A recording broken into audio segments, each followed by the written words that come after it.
Hello and welcome to Mountain Moments with Judith Garten. This is the prepper portions. I have a little trick I do that I would like to share with you today. It is for dehydrating greens. What kind of greens? Any kind of greens that we use in our kitchen, such as dandelion, kale, escarole, spinach. I have been known to also dehydrate chard and collard greens this way. I do not like the smell of dehydrating collard greens, so that will likely never happen again. However, this is a method you could use to do that. I want to show you really quick. Some of you have watched my video about garbage soup, where I toss all kinds of vegetables into a pot and use them to create a delicious vegetable broth. Sometimes there's chicken bones in there as well, and it creates a lovely bone broth. Well, I'm going to show you something similar today, another example of the old-fashioned adage of waste not, want not. This jar here, oh, a little glare, this jar here is a jar packed full of approximately 4 10-ounce bags of spinach. Now what I've done is I take the spinach.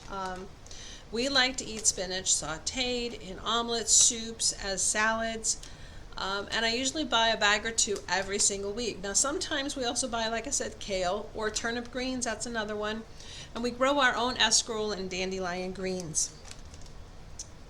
Let me set that down. We always have the best of intentions to eat all of the food we buy at the grocery store. Doesn't always work out that way.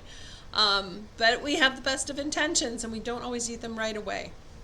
If I grab more than what we will eat in a week or two, the greens start to go south a little too much. I will pick out anything that is slimy or bad, rinse it off if I can.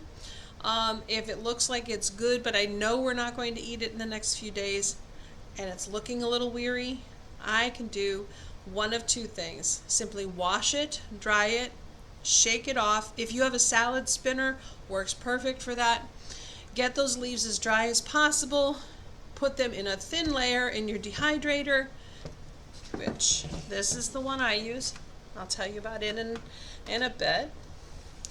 And let those greens dry completely. Then, now it will take several hours likely to dry them, so you can even leave them overnight. And then you will just end up, when they are dry, put them into jars and put them in your pantry. Now these are only good for about 3 to 6 months at the absolute most, with the optimal conditions, which we do discuss in one of our other videos I can link to in the comments. So what you want to watch for too while you're dehydrating, you want to make sure that you're going to check your trays throughout the drying process. You can leave them overnight. I do not. I prefer to do spinach during the day because sometimes the leaves stick together and a little moisture, extra moisture, stays between those leaves, and that could prevent or promote mold in your storage, so you don't want that to happen. So I prefer to do them overnight or through the day. You can do them overnight if you wish. I prefer to keep an eye on that moisture content. So you want to, if you are going through after a couple hours of the drying process, spread the spinach out a little bit more evenly if you need to, separate any sections that are clumping together. Now that's the first way, is to just wash it off right away if you notice it's going, and then set your dehydrator to start drying. But if it is an evening, if it is nighttime, and I've just not going to do it, and I know I'm not going to set it up or keep an eye on it, I actually will take the bag and just fold it up,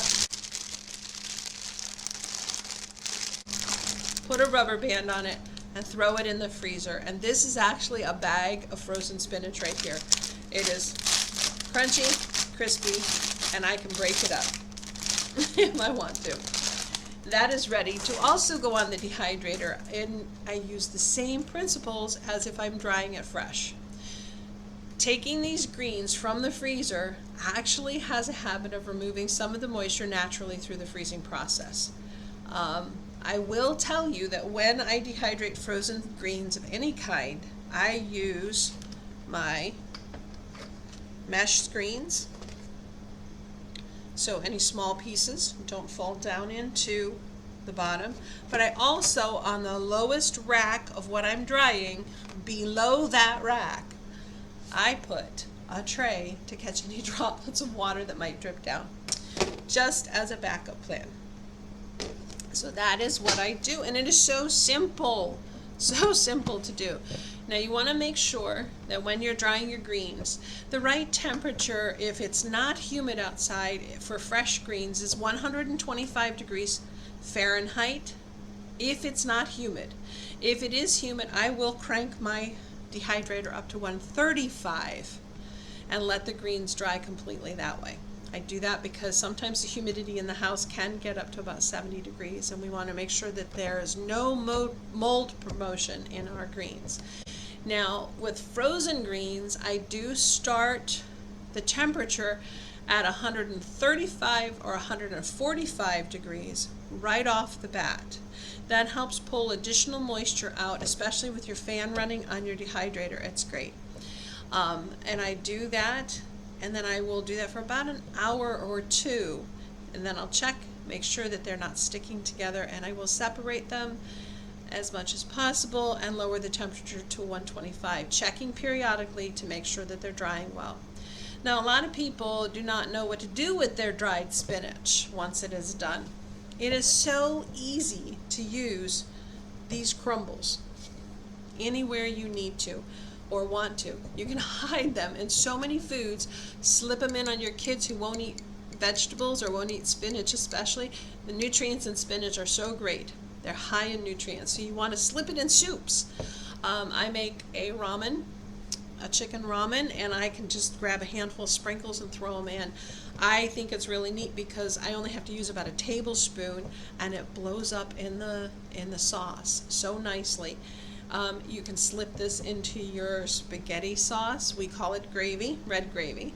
So you can slip this into your gravy. You can slip it into casseroles, sprinkle it on salads. You can toss it into muffins or sweetbreads, but most likely the best place to slip it in that case would be like a zucchini bread or a zucchini muffin, because if you're cooking something that's like apples, they're going to notice the green flecks, and I have noticed that sometimes they turn a little bit brown and that will be very noticeable. So the kids might get wise to that, or husbands might also.